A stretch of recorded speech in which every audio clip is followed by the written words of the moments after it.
Here we go. Number one, is number one a function? Yes or no? Yes. Yes. Is it a one-to-one function? No. Because this 3 gave you an 8, the 4 also gave you an 8. But it is a function, so that's what's important, that you identify it as a function. And if you do identify as a function, then you got to ask yourself further, is it a one-to-one function? So this was not a one-to-one function. What does a one-to-one function look like? It looks like this. Yeah, like that. Okay? So you have one input giving you one specific output. The output doesn't get repeated. One input, one output. So the mapping, it's 1-to-1, 1-to-1, 1-to-1. So that's an example of a one-to-one function. Okay? I hope we understand that. Let's take a look at number 2. Is number 2 a function, yes or no? No. No, it's not, because the input 3 gave you the output 5, and then you plugged in the 3 again, and it's supposed to give you out of 5 again, but it gives you a 6. That does not make sense. That machine's broken, so it's not a function. It's just a relation. Just a relation. JR, or just R, right? Wait, why is it P? What did you say? O and R? It says D and R for domain and range. And let's move on to this one.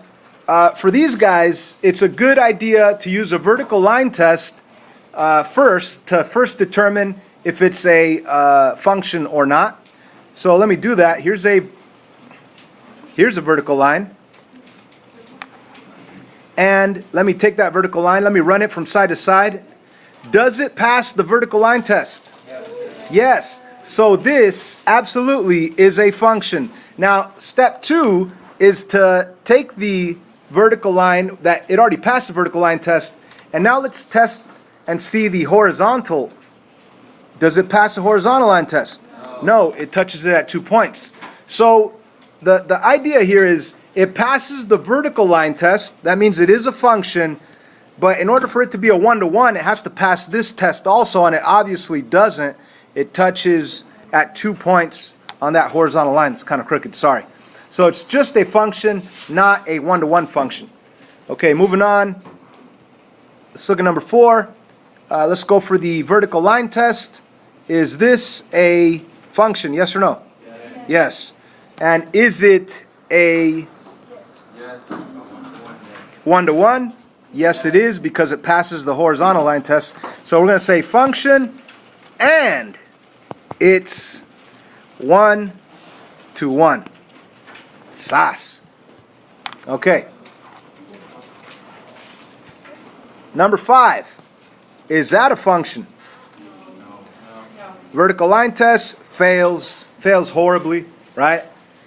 At this point, there's 1 output, 2 output, 3 outputs for the single input. So this is not a function. This is just a relation. Okay. What else?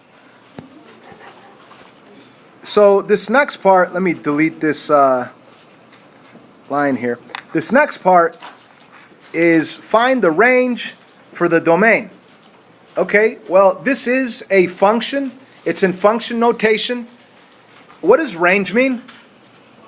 The y's, the outputs. What does domain mean? The x's, the inputs. So they're telling you to find the outputs given these inputs and these inputs only. So what this really means is for you to take the 0 and plug it in. Now you could be very thorough and even write the correct function notation. Say f of 0 is going to be 2 times x minus 3, but you're plugging in the 0. You're plugging in the 0 right into the x position. So what is f of 0? F of 0 equals -3. Piece of cake. And then we could do f of 1, which would be 2 times 1 minus 3.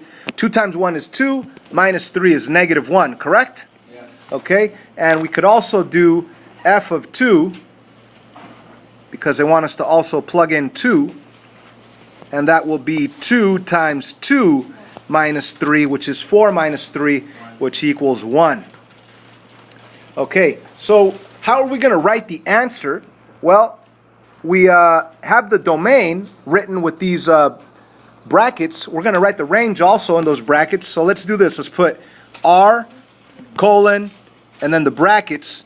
Now keep in mind, if they gave you this order, 0, 1, 2, you got to use that order to list your outputs. So first answer will be plugging in 0, and we got out a -3. So that's a -3 in there. The next one was plugging in 1, and we got a -1. And finally, plugging in 2 gave us out a 1 also. Now, another way of doing all this, I know that's kind of messy right there. Another way, let me clear this up right here, hold on. Another way to show all that work is to make a nice XY table, because after all, inputs and outputs are X and Y values. So if they're telling you to input, 0, 1, and 2, you could just write down 0, 1, and 2 for the X's, and we got out the answer -3 when we inputted 0. Whoops. We also got out the answer -1 and +1, so -1 and +1. And these guys are actual coordinates, guys. So if you wanted to, you could graph the equation f of x equals 2x minus 3 by simply plotting these points on a number line. So if I wanted to plot those points on a number line, not a number line, on an XY plane, I'm sorry, you'd go to 0, -3, which is right there. You'd go to 1, -1, which is right there.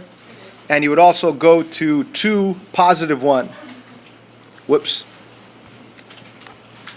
2, +1, which is right there, which is ugly.